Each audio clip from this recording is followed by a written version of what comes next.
Hello, everyone. Welcome to our regular DevSync. Please share updates from the last week or weeks and plans for the nearest future. Before all of that, we are happy to welcome new team member, Daria. And when the guys, you'll be given updates, please start with the short intro about yourself and then proceed to the update. So we can share the intro.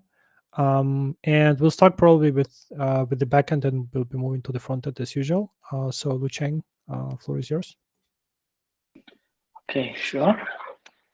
Hi, Darren. And I'm Liu Cheng. I'm from China. I currently work in Subspace as a lead protocol engineer. Currently, primarily working on the decoupled execution. Yeah. And regarding the updates, last week the primary goal is to finish the missing features necessary for the initial version of the decoupled execution, or in another word, MVP for the initial executor, which includes the runtime validation for the submitted execution receipts, deal with the potential out-of-order issue caused by the network delay, and send the last seen receipt on the primary chain after the executor feature sync is finished. Now, all of those have been implemented and merged. So basically we are ready to start an internal executor test network. So the plan for this week is to create a separate branch for the initial executor deployment. I would like to run a local network for a few days and then consider deploying the this internal executor testnet on a public environment. After that, I will work on the part post MVP for the executor. Yeah, that's all my updates. Thanks, Li Cheng. Do you need any more information from Nazar and I? Do we need to have any discussions, or are you pretty clear yes, on once, the question? I'll make a list for the final final step for the testnet, executor testnet. If I will have some questions for you guys, I will let you know. Great. Awesome. Any other questions to Lu Cheng? Okay, I don't have any either. Ved, what's on your side? Hey Daria, welcome to the team. I'm Ved. I'm based out of Berlin. I am currently working on runtime, at least on the Subspace runtime and everything that surrounds it. Currently, mainly focused on bringing the link between .sama into Subspace storage. Last week, my end was mostly changing some stuff on the object mapping side. The first one was, let me share the screen.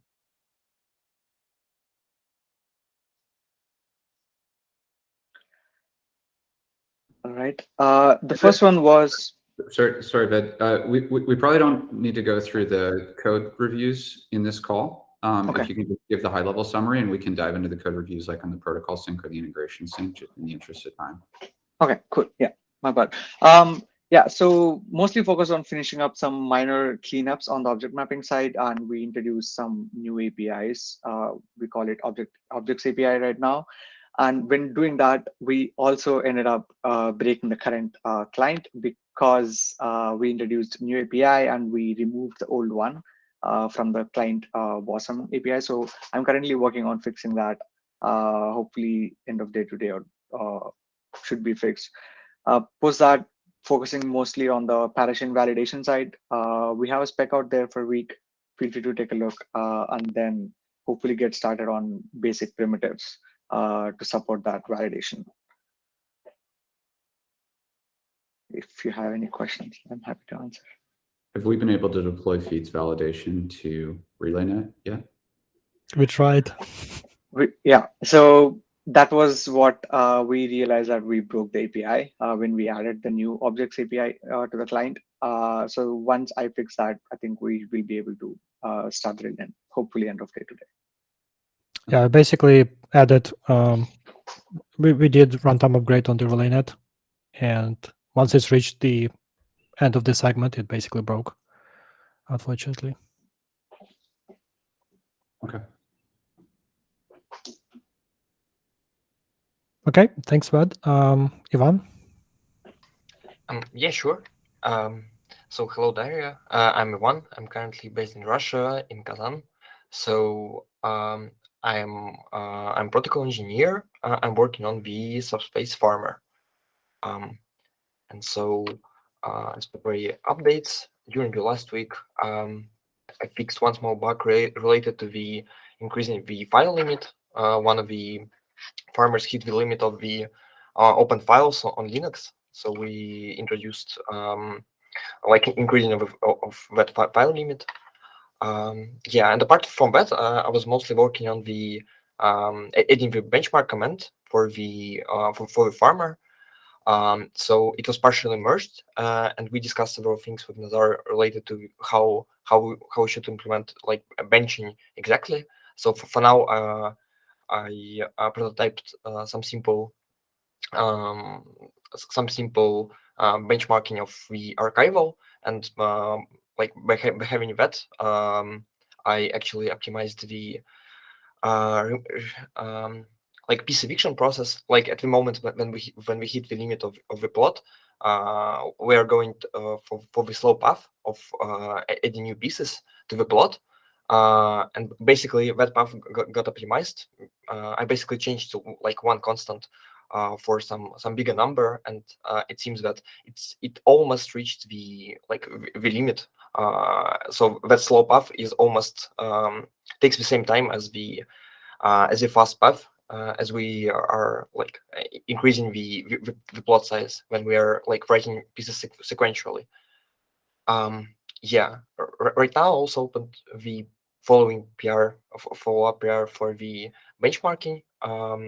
We discussed with Nazar how we should approach that, and I decided to use the tracing for the telemetry, so that we could extract some mathematics using that.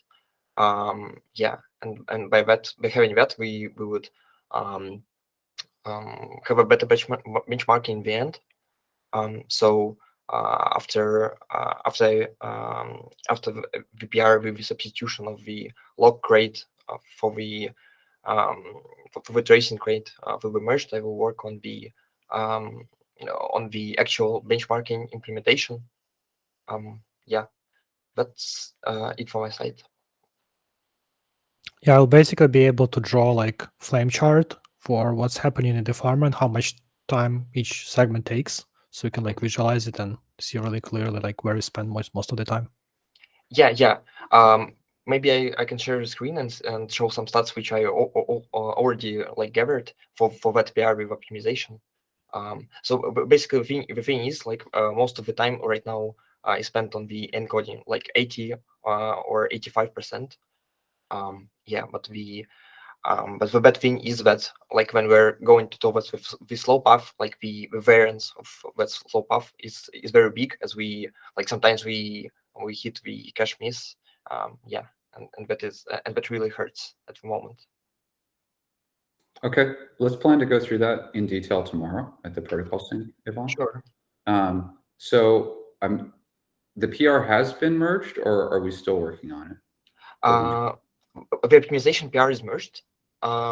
Yeah, but the benchmarking PR, like it's half merged. Like the whole workflow of like mocking the plotting data is already done. But there is no like fancy infographics which should be printed. Nothing like that. Okay. So we're do we have even like a simple like megabytes per second that gets output when the plotting is done yet? No. Okay. Yeah, like I had something like that. before that, like not the megabytes per second like metric, but probably like the percentage of time which each stage takes. So Mhm. yeah. Okay. How much more effort or how much longer do you think it will take before we have that benching ready to start using? Like when we could say, like if I run it on my machine, I could see like how long it takes without me holding a stopwatch to know how long it takes for me to plot. I think by the next week for sure. Okay. Yeah. Is there any way we can get a simpler version of that out sooner? That's like more minimal feature set, just so that Sure. we can. Sure, of course, yeah. I could done with, yeah, I could do that by tomorrow. Yeah, it's just that like I already had that version. We discussed it with Nazar and decided that we should leave it like for a more fancy one. Okay. Nizar, do you think that we can stay on the same roadmap but release incrementally something sooner? I think you're talking about different things. So what Ivan was doing was primarily like profiling different components, like how much each stage takes time. Right. And what you are talking about, I think, is we want to try to plot, let's say, 10 gigabytes and just measure how much it takes and then print a number. This is 10 megabytes per second or 1 gigabyte per second or whatever. Yeah. Overall. So it's a Yeah. simpler goal. So Yeah. it's separate and simpler goal, I think. Yeah. Oh, okay. Yeah, if everything's fine, yeah, I will do it by tomorrow. Yeah, and I will be able to throw some numbers. Okay. Okay. Cool.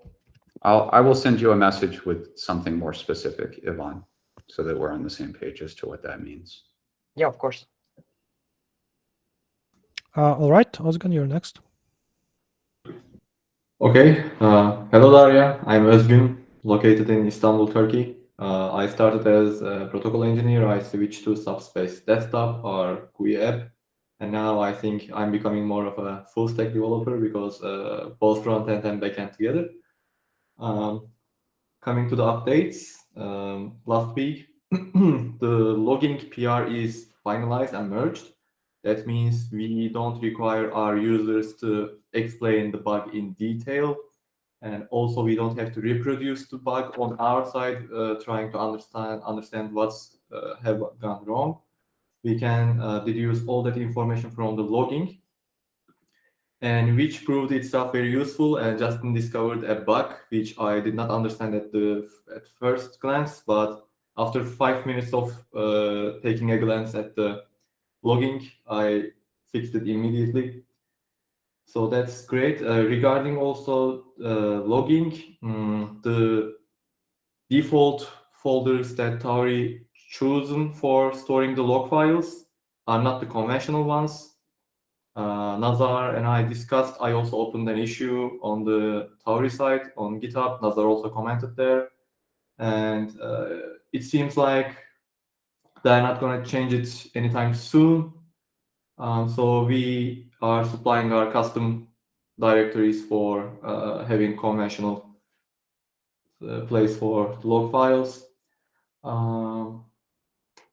Aside from that, there were some bugs related to version 0.48 and 49, but these bugs are actually present in the 0.5 as well. So debugging of those were not in vain. That's why I choose to debug them, not abandon them.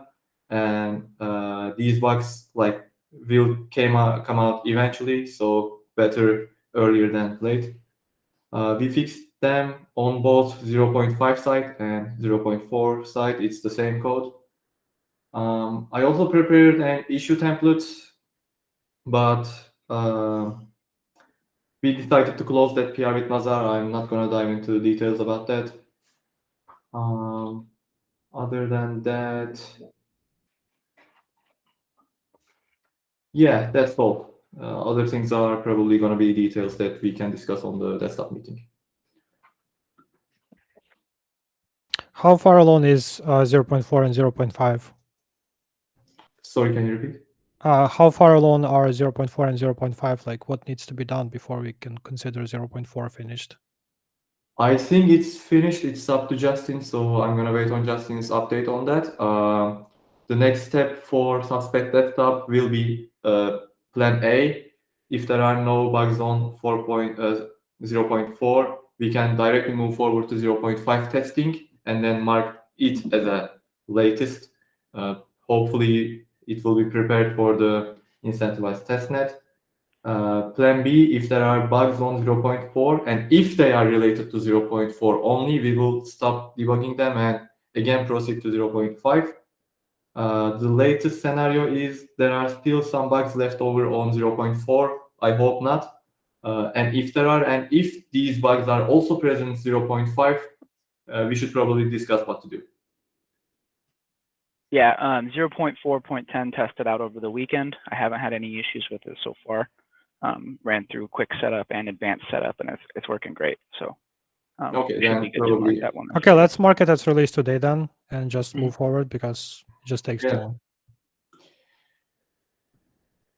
Yeah, today I did some testing on 0.5 as well. Seems to work in great, in developer mode at least. I will test tomorrow for the build version. If it works out as well, we can maybe publish a pre-release. I also tested like 1 GB, 10 GB, and 20, no, only 1 GB and 10 GB plotting for that. I believe Jeremiah asked for 100 gigabytes plotting as well. I haven't done that. Maybe Justin can do that and report the things, and then we can proceed into releasing 0.5. Okay, let's put a stop in this and we'll discuss after the recording some of the points here. Yeah, sure. Okay, thanks, Ozgan. Serge, you're next. Hi, Daria. I'm Serge. I'm a full stack engineer from Kyiv, Ukraine, mostly working on Relayer, which is backing up Polkadot and Kusama on Subspace, and together with Ozgun and Justin on Subspace Desktop. So yes, last week I started finally tackling issues on Subspace Desktop, and I submitted PR to update welcome page, which was also merged. And while I was working, I discovered an issue, and I created an issue on GitHub. So there was a problem with fetching peers. So currently it's always 0. And while I was investigating, I also did some like packages update, refactoring, and adjustment of linter. So I created like a refactoring PR. And I was also investigating how can we get rid of, so currently we have 2 connections, like one to local node from Subspace Desktop and another one to public RPC node. So I was investigating why do we need both. So I commented on the issue. Basically, we are from remote public RPC node. We're fetching get last block on the chain, so we can track the progress of synchronization. And this can be easily replaced with a query to a local node, which is system sync state, which returns both the current block number and the last block number on the chain. And another place we use public RPC endpoint is to fetch number of segments.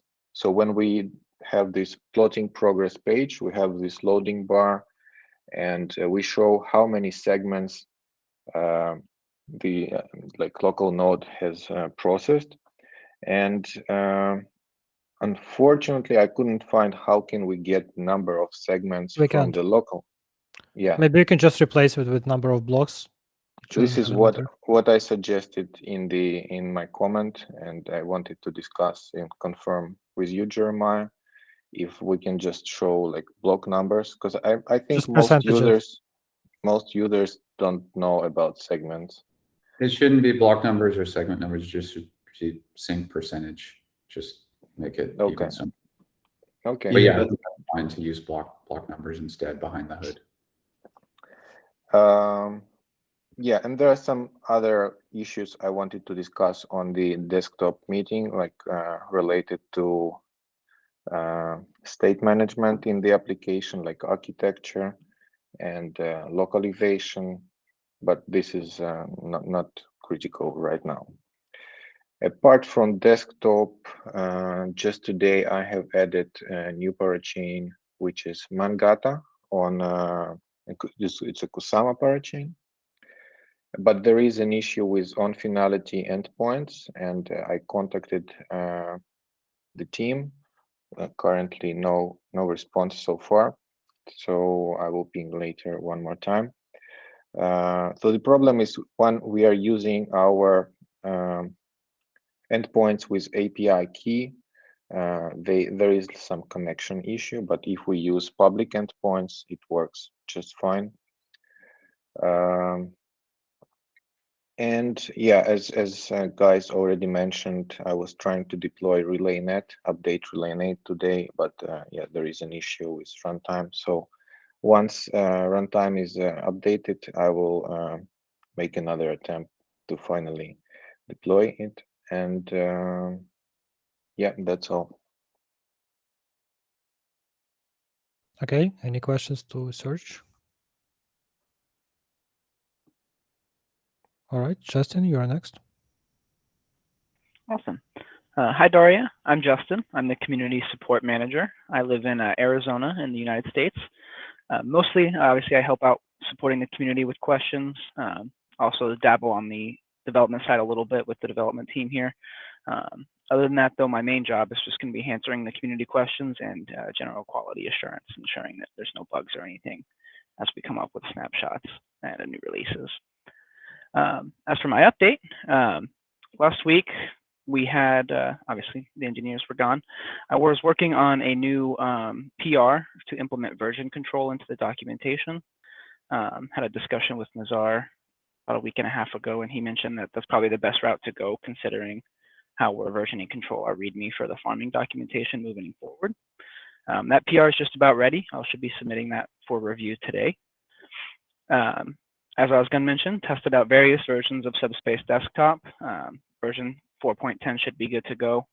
Haven't had any issues with that, so we'll rendezvous beyond that. Did a little bit of research into testing for Subspace Desktop. After one of the bugs we had identified last week, it kind of increased the priority of that. Serge had mentioned Cypress.js, so I did some digging into that. After some research, it looks like that we could get it to work, but most users had to hack it together to work with Tori. It seems like most Tori projects just use Jest, so that might be our best route to go moving forward. Also got SSO, or single sign-on, enabled on the forums, so now users can just sign in with their GitHub account, Google account, Twitter account, or Discord account. And that should help new users coming who just have a quick question. They don't have to sit there and verify emails and everything. Last week, we also had our ambassadors start off their first week of level 1 support on the forums. They did all right. The support, there was definitely some lessons learned, which we'll dive into. But overall, getting that ball rolling and continuing to move forward with the support forums as well. Moving forward into this week, I'll be submitting that PR for the version control. I'm going to be following up with the team and the ambassadors regarding the new snapshot to see and verify everyone's up and running, and verify there haven't been any bugs or any issues. And going to be moving forward to implement localization for the website, and then eventually our documentation, and obviously continuing to support the community and wrap up a couple other new open questions I have on the forums that we can discuss later as well. Okay, sounds really awesome on the documentation and support and everything. Any questions to Justin? All right, Shamil, you're left. Okay. Hi, Daria. My name is Shamil. I'm from Moscow, Russia.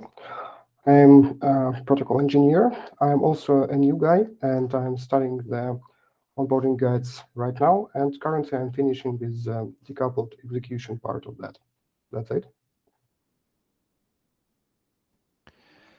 All right. On my side, we've had an offsite last week. Is there? Sure. Jamil, and we're syncing up Tuesday and Thursday of this week, right? I know about Tuesday for sure.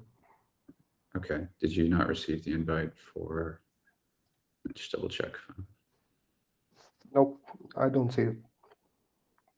Oh, I'm sorry. It is just Tuesday. You're right. Okay. Okay. Okay. There is Thursday. It's probably that one. No? No. Okay, doesn't matter. Okay, go ahead, Nazar.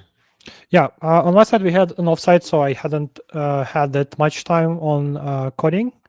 However, I did spend quite a bit of time reviewing pull requests from everyone on the team. Great job. A lot of work was done.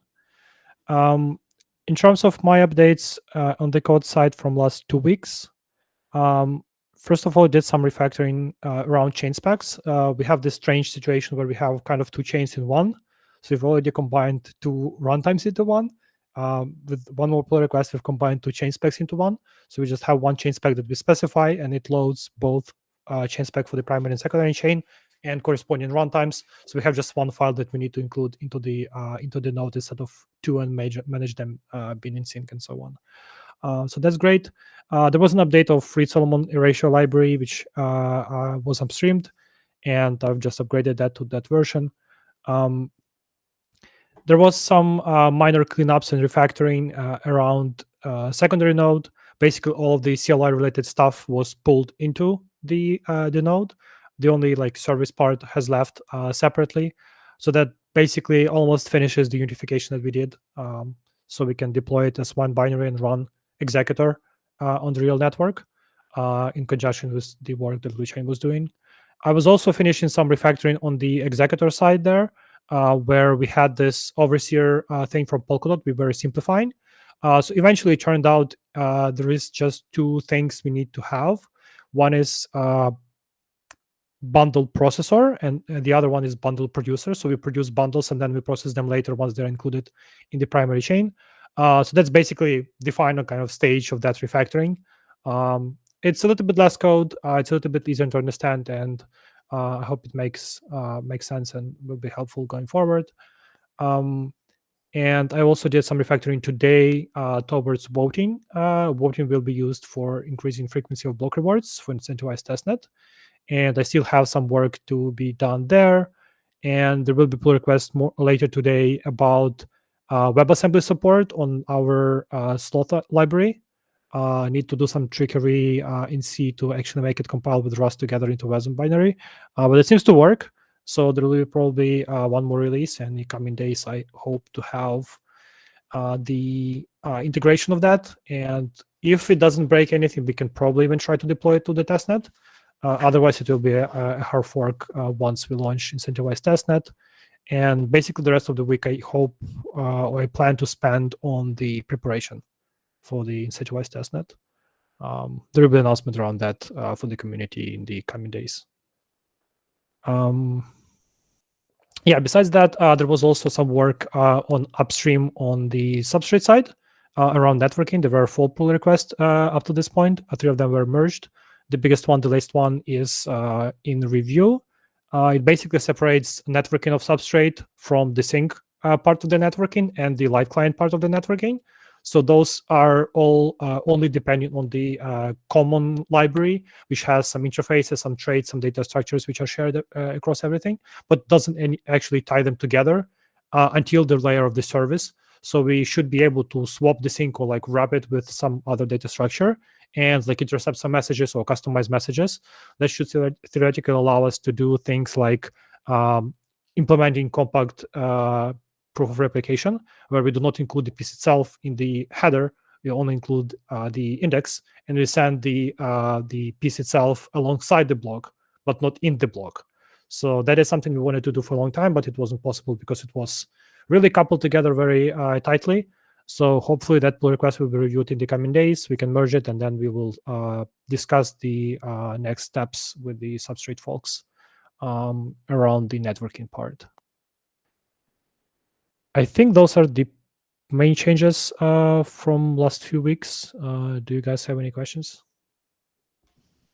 What is the WASM sloth get us? Oh yeah, so in WASM sloth library we had native compilation for x86 with assembly, without assembly. We had other platforms supported naturally, but it wasn't supporting no STD environment. So we couldn't do something like decode a piece in the runtime if we want.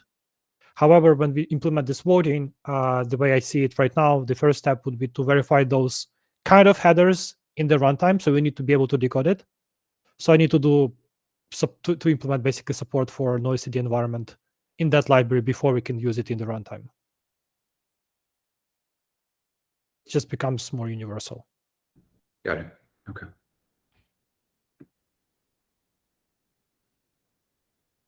All right. Anything else, Jeremiah, you would like to share before we close the recording? No, thank you. Awesome. I think this was the first time when we actually shared like who is where and what's doing at Subspace. So hopefully that was useful for those who are watching this on YouTube. And we'll see you guys next week.